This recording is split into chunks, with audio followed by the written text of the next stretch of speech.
lessons I have learned from working an 8 to 5 job for 3 years.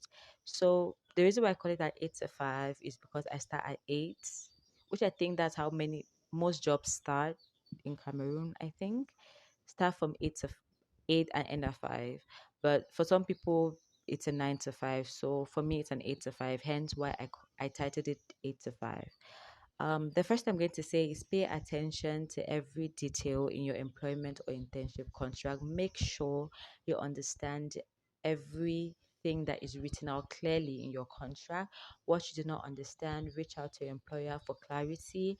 Give your contract to a lawyer, give it to a third party that you trust. Take your time and make sure that whatever you are signing is something that you are comfortable with, you are happy with. And if you're there for internship, make sure that your work schedule and your school schedule do not clash. You're not sacrificing your school for an internship because your school takes priority. Keep that in mind. I cannot stress this point enough. Pay attention. Pay attention to every single detail. No detail is too small because it can cost you in the future.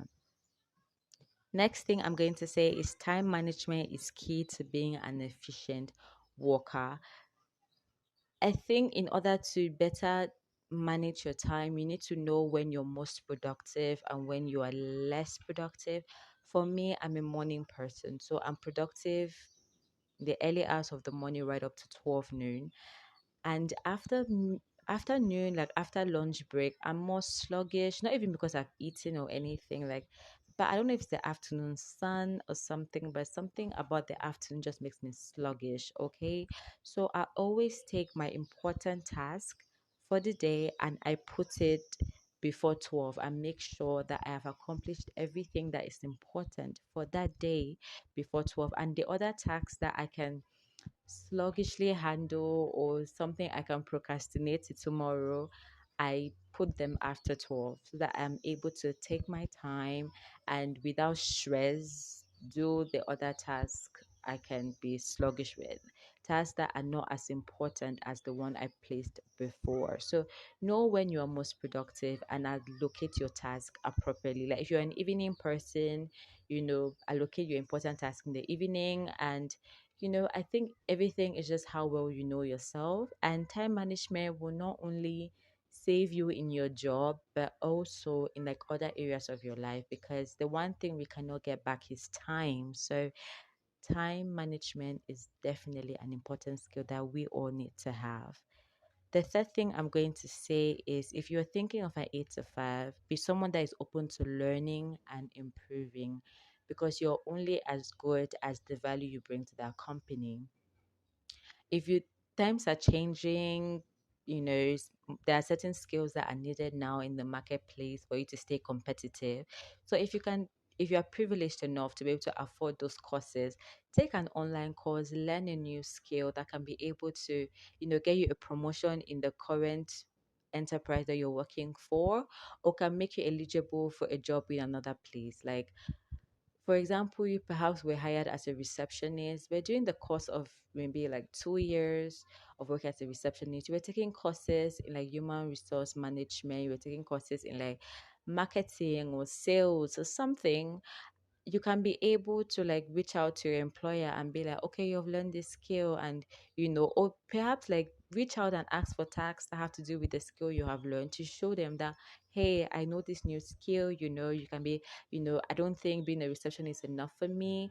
And if that doesn't work out for you, you can start searching for other jobs. And once you find a job that you can do, and you have the appropriate skill and you're accepted for, my dear, as a Nigerian say, jackpa. All right. Piggybacking on what I've said, you'll be given what you think you deserve. Okay. And this is very crucial at the beginning. Like, most of us would like to talk about salaries because many of us are uncomfortable with monetary conversations. But take it from me, if the base salary they are offering you is not something you're comfortable with, leave and keep searching.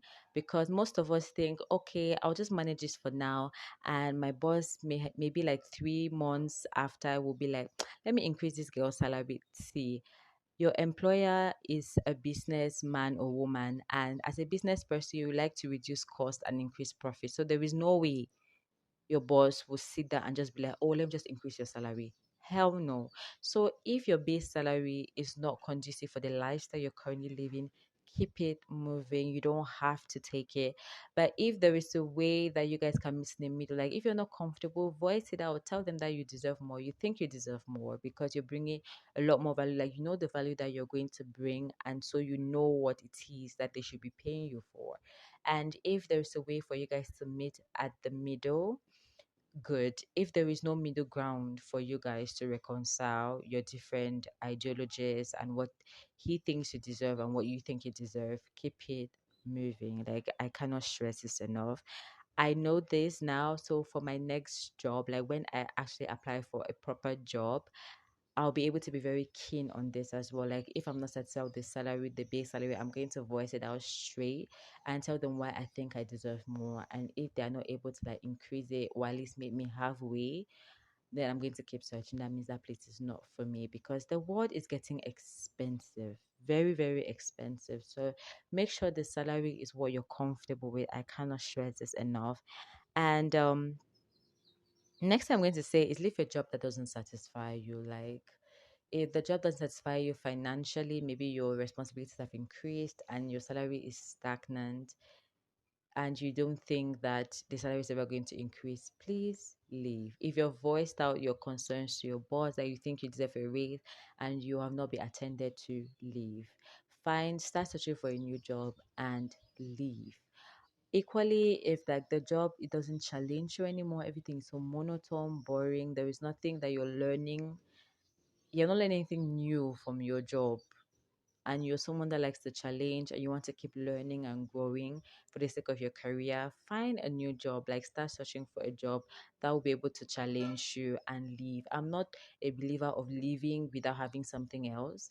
I always think that I'm a believer of stay where you are and then start searching for something better. And once you find something better, you can then leave. For me, like I said, times are hard. The country is hard. Finding a job isn't the easiest thing. So hold on to what you have, search for something better. And once you have found something better, then you can let go of what you have to something better.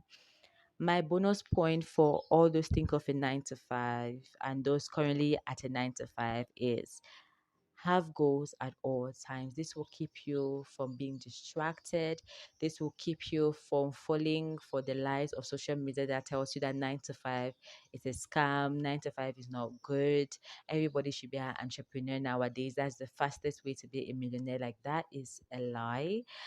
There are people in the 9 to 5 industry that are millionaires that have built houses, have cars, have assets for themselves. I love being an 8 to 5 worker because there's a security that comes with it. Knowing that I'm going to have a specific amount of money every month that is not linked to how much I sell, how many customers I have, or anything like that. There is that sense of security and peace of mind, especially when you are the only person handling your bills. Like you have to pay your house rent, you're the one that feeds yourself, if you fall sick, it's from your pocket that you'll be able to attend to your medical needs. Having that security is priceless for me. You can always like have a job on the side, but don't give up on your 9 to 5. Like that steady source of income will save you and even help save your company or the business that you're starting on the side as well. So have goals, like know where you're going to, know why you're applying to work at a certain company, at a certain law firm, at a certain bank. Know why you're there so that is able to tailor what it is that you achieve. If you're someone that likes to mark your progress and see how much you have grown, having goals and see how much you have accomplished, it's a way of sitting back and be like, wow, I have grown. It's very important to have goals. Goals are not only for entrepreneurs, goals are equally necessary for 9 to 5ers. It really shows you how much you have grown, how much you have learned.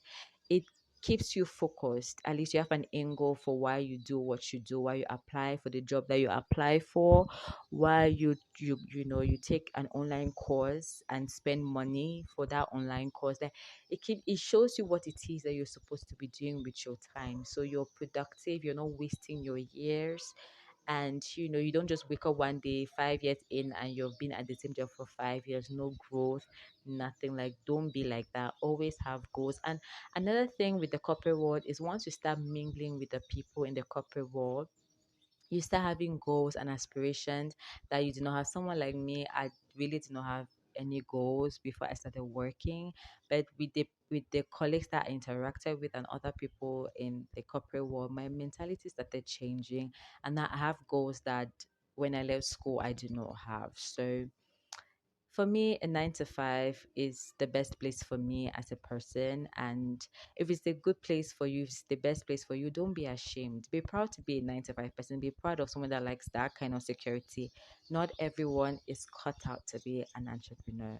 So that is the lesson. Those are lessons I have learned. If you have any more lessons you would like to add to this, let me know. DM me on Instagram, on Facebook, or on WhatsApp as well. Let me know. I'm equally going to leave a Q&A that you can be able to leave your replies there, and I'm going to see them, and I'm going to probably read them in the following podcast to be able to give value to other people as well, so they can learn from your own experience. So as always, I love you. Take care. Bye.